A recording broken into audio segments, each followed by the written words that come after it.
Si Attorney Harry Roque ay naging presidential spokesperson dito ng Malacanang during sa time ni Tatay Digong.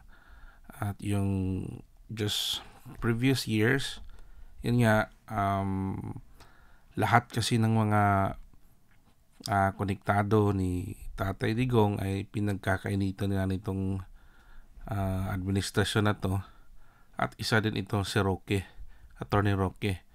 Kaya nga ito siya napunta dito sa Dahig dahil nga pinagkakainitan ito sa lalang-lala na dun sa Quadcom. At least ngayon wala na si Abante, wala na si Dan Fernandez, wala na din si sino pa, Paduano, the king of contempt. But yun nga, kaya ito siya napunta sa Dahig kasi naghingi siya ng asylum para makaiwas din sa mga yun nga, mga harassment pa na pwedeng gawin para sa kanya. May isa din umalis din sa Pilipinas, si isang magaling din yan from SMNI yata yan, si Ka-Eric, lumabas din ng bansa. Same story din dahil nga sa pinagkakainitan. Yun, panoorin ho natin ito. At si Attorney Roque lang din sa Pilipinas, isa din sa qualified na lawyer ng dito sa ICC. So magaling din ito talaga si Harry Roque. At yun nga lang, ang daming mga issues at kinakalaban. Panoorin na natin itong yung video niya. Walang iwanan, kasama pa rin natin si Tatay Digong, no?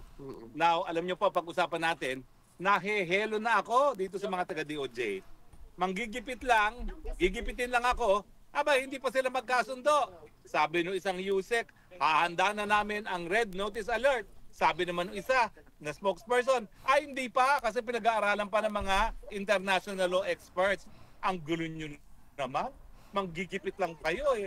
Pwede ba magkaroon naman kayo ng isang boses na hindi nahehelo yung biktima ng inyong paggigipit?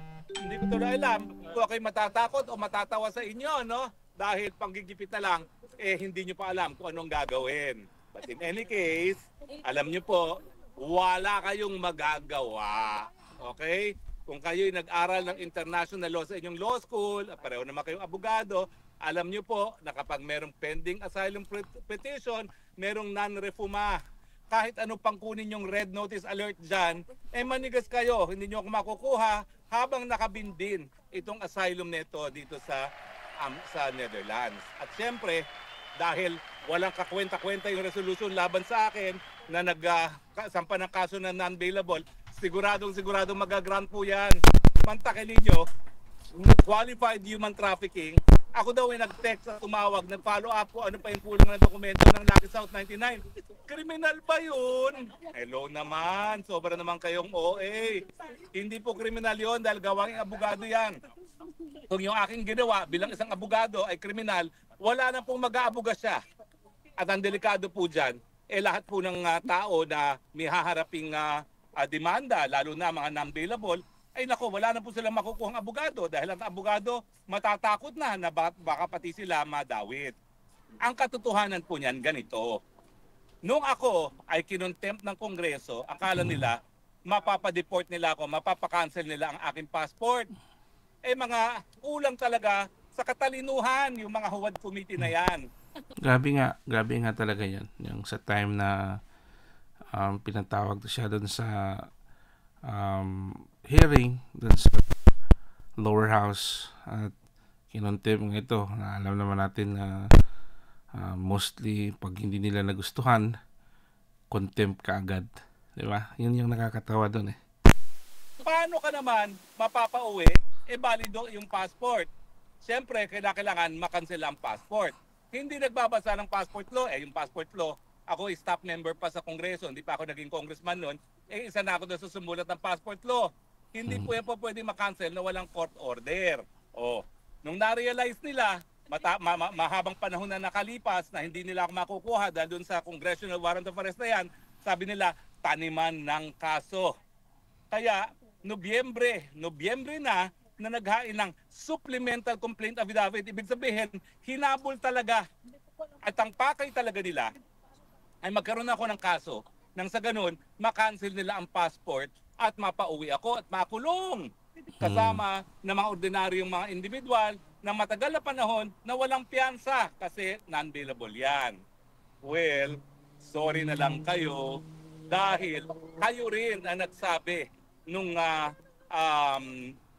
17 of March, 17 of March ba yun o April? Kailan ba dinala si tatay? Dinala si tatay 11. Kayo rin nagsabi ng 17 March na ipapakanselan yung passport ko. Kaya nga, minabuti ko na, at sabi pa nga ni Inday Sara, sasamahan pa kita kung kinakailangan na humingi ng asylum dahil kapag na-cancel ang passport, liable ka na for summary deportation as a illegal alien. Kasi ikaw ay unregistered alien dahil kinakailangan ng valid na passport bago makapasok. Kapag ikaw ay asylum seeker, hindi ka po pwedeng unang ma-deport dahil wala kang papeles. Pangalawa, hindi ka po pwedeng ma-extradite kahit anong dahilan hanggang hindi pa tapos ang nakabinbin na asylum. Now, ngayon nga pala po ay World Refugee and Asylum Seeker Day. So pinagdiwang ng buong mundo itong karapatang pantao na humingi ng asylum para sa mga taong ginigipit dahil sa kanilang mga paniniwalang politikal o mga iba't ibang mga bagay pa. Sa akin naman po, halata naman po, Sus Mariosep, walang basehan na non-bailable case. Ang gusto nila, mapatahimik ako dahil ang laki-laki ng bunganga ko na non-stop yung aking bangag.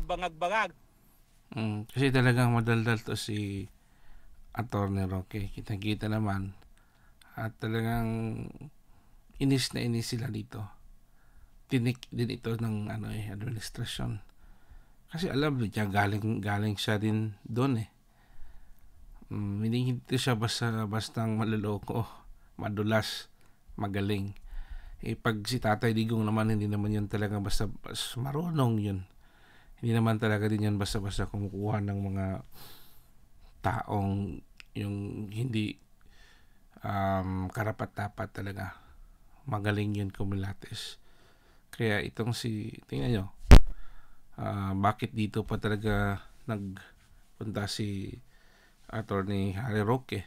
So walang iwanan, hindi din to siya nag-iiwan.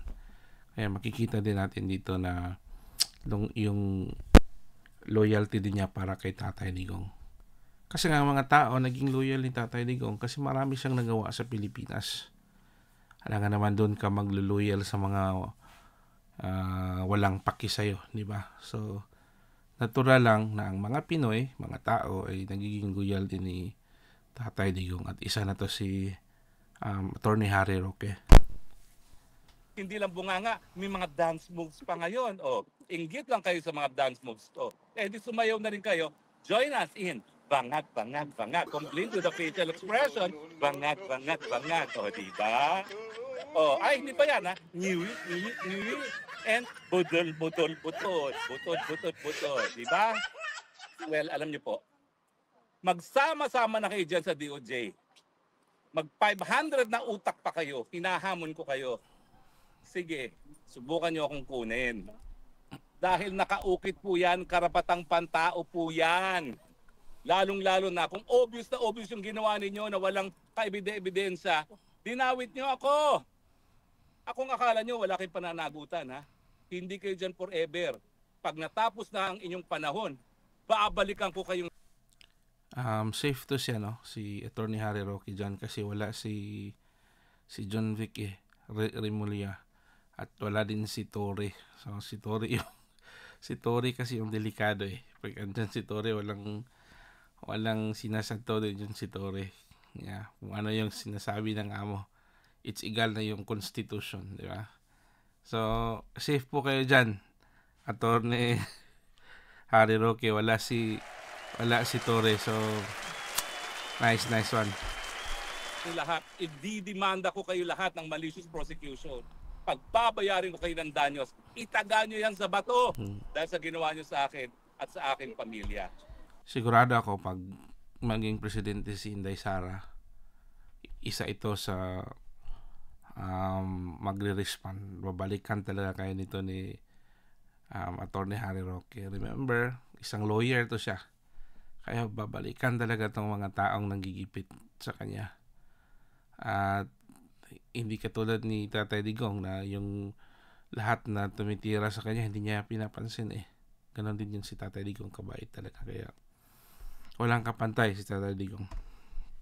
Walang forever. Totoo, walang Weather forever. lang yan. Bilog ang daigdig. Kaya huwag kayong maging lasing sa kapangyarihan na akala nyo never kayo magkakaroon ng pananagutan. Makakahabol po ang gulong ng katarungan sa inyong lahat. Tama. Diba? O, ano naman yung isa dyan na ako daw ay flight is evidence of guilt. Ulul! Flight daw is evidence of guilt. Aminin mo muna, estudyante mo nagpawalang bisa sa'yo. Sinungaling ka to the nth degree. Nung tinanong, I don't remember. I don't remember. Part-time teacher ka lang dyan eh. Sigurado ko, konti lang mga na-handle mo mga estudyante. Hindi mo malalaman kung sino estudyante mo naging judge. I don't remember. Sinungaling. Wala ka talagang katapatan bilang isang mamamayan. Darating ang panahon, ilalabas ko yan. At gaya ng naging dahilan ng hukuman doon sa isang kaso mo na na-deny ng due process ang people of the Philippines, ganyan din ang dahilan na yan. Dahil dapat yan, dineklara ninyong pareho na meron kayong relasyon na professor-law student relation. At tignan natin kung anong sasabihin ng Korte Suprema. Kaya ikaw, bago mo linisin ang dungis sa iba, tignan mo muna yung putik sa mukha mo. Putik na mukha yan, di ba? O, di ba? So, aminin mo ngayon sa bayan. Estudyante mo, di ba?